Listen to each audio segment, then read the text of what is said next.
Kentucky Air National Guard, but I'm here as the Director of Mobility Forces for the humanitarian assistance to Pakistan mission.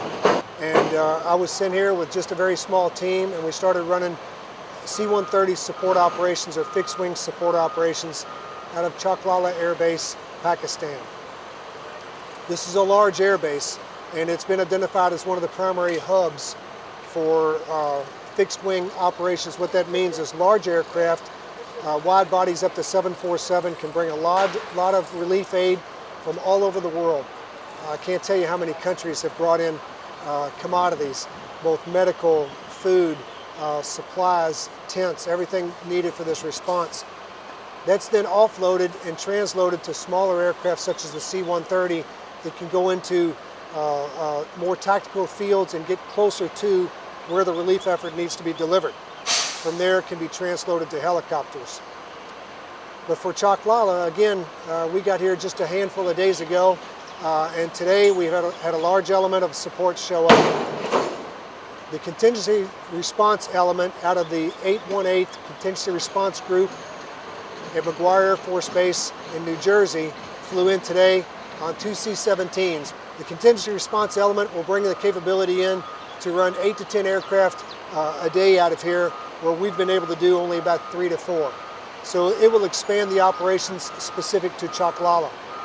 We'll not only be able to do C-130s, but we'll also possibly be able to do some C-17 operations. Up to date, there is a large need to get some tents from Chaklala to Islamabad down to Karachi, to the flooded areas in the south. So we hope to run some C-17 operations out of here along with C-130s. Now, for the air effort across the nation, across the country, as you know, the floods initially started in the north. The waters have receded a lot, but there's still the need, because even though some roads are opening up, the bridges are still out, so we have the need to the north.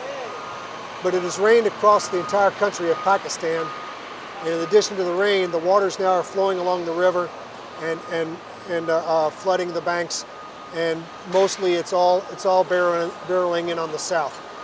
So the majority of the aid that's cut off from any land opportunity is in the south, and that's where we're doing a lot of both fixed wing and rotary support. Now, the biggest success we've had in about the last 48 hours is the consolidation of an air coordination cell here at Chaklala in the Pakistan Air Force headquarters building. This is bringing together the lead civilian agencies from Pakistan, which is the National Disaster Management Authority under the Prime Minister, in concert with the World Food Program, the United States Agency for International Development, USAID, a logistics cluster organization which gives logistics support to the commodities that are coming from all nations around the world through the United Nations, World Health Organization, etc. Now that's on the civilian side. And then on the military side, under the organization of the Pakistan Military, Army and Air, the support that the United States Air Force brings and other nations. United Arab Emirates has a 130 here, Japan has fixed wing and rotary here, so there's other nations' militaries providing the support. The strength of this air coordination cell will be merging the two entities together, the direction of the lead civilian agencies and the requirements and commodities, who needs what where the commodities are, and then the military airlift to get it to the end users. So the cell meets in two sections. The needs and requirements and the commodities meet, and then the air cell meets with them and develops an airflow plan immediately for the next 24 hours, and now we're starting to look at a week out. So this cell just came together in the last 48 hours, and it's huge. Take a while to get it together, but this should really increase the efficiency of air delivery of the needs across the country of Pakistan. A contingency response element is an expeditionary capability. They bring a Air Force-based capability to a field that doesn't have it. In other words, they are fully self-contained. They bring power, they bring communications, they bring material handling equipment, forklifts, etc., and then they bring the personnel to literally run a small Air Force base where there's not one. Now, in this instance, there's an existing Air Force base, and we're working with the Pakistan Air Force. Pakistan Air Force flies C-130s. They have a large capability. This augments and supports the capabilities that they have, just gives us larger ability to run more airplanes through here. Yes, today we held the third Joint Aviation Coordination Cell meeting with representatives from the Pakistan. It was chaired by the commander of the Army Aviation Command, with representatives from the United Nations Logistics Cluster, the World Food Program, U.S. Agency for International Development, Office of Defense Representative Pakistan, and a representative from Air Force Central Command. Both, the main focus has been to find out where the requirements are for the distribution of humanitarian relief supplies. So we find out where the requirements are through the National Disaster Management Authority that's led by retired Lieutenant General Nadeem. He's the chairman of the National Disaster Management Authority.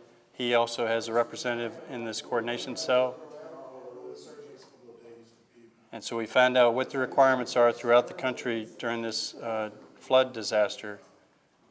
And then we prioritize find out what resources we have in terms of the commodities, whether it's food, medical supplies, shelter. We prioritize those things, and then we get together once the resources are defined and what's available to move to the areas that are in most need to get out to the people that need these supplies. We then do a planning. We have an air coordination planning meeting to coordinate what aircraft are available, what our capacity is to move the supplies that we need to. Well, it's critically important for the flow of information so that all organizations, both the United Nations and all the contributing nations to this international relief operation, led by the Pakistan government, by the National Disaster Management Authority. It's critical that this gives transparency to the flow of the humanitarian assistance relief goods. It also helps in the communication to make sure that we prioritize what areas are most in need so that we can get those supplies distributed as soon as possible to the areas most affected. My name is Travis Betts, and I'm the logistics officer on the USAID's Disaster Assistance Response Team through the Office of Foreign Disaster Assistance. And I'm one of two logistics officers actually on the DART, as it's referred to. And we're here as a major donor for the emergency response for the Pakistan floods. USAID is actually, as I said before, is a donor organization for the U.S. government. And we're here actually, our major consignee for the items that are coming in is the International Organization for Migration. So we're bringing in non-food items and water treatment units, and also we brought in some boats and some items like this, the basic things that people would need if they've lost their house. We've also brought in a large amount of plastic sheeting, and they're being sent through the International Organization for Migration. They're going through the UN cluster system to get to our partners in the field, who will then distribute them to beneficiaries of the people who've been displaced by the emergency. The International Organization for Migration, or IOM as it's generally referred to, is an international organization, a very large international organization with capacity in camp management as well as relief delivery. So they are a very well-established organization in Pakistan, and they're the major distributor of relief items that are coming in from USAID to NGOs, non-governmental organizations that are actually bringing things directly to people who've been affected. The interesting thing about how this works is IOM is working through the UN cluster system. So the cluster system is broken up into different technical specialties. So for water and sanitation, our units will actually be allocated as needed by the water and sanitation cluster system. So that way they end up going where they're needed, and they don't end up all piling up in one location. So they're allocated as needed throughout the entire country. There's not just one location they're going to. And that's the same actually for the plastic sheeting that we're bringing in as well. The shelter cluster is helping to identify needs and appropriate responses and helping to allocate these resources that we're bringing in to non-governmental organizations as well as international organizations that can get them to the beneficiaries. Assisting the logistics cluster and the government of Pakistan and U.S. military all come together to the bits and pieces that are needed to connect all these things so that we can sit down and have a coordinated air planning session. So as a logistician, I work closely with logistics cluster.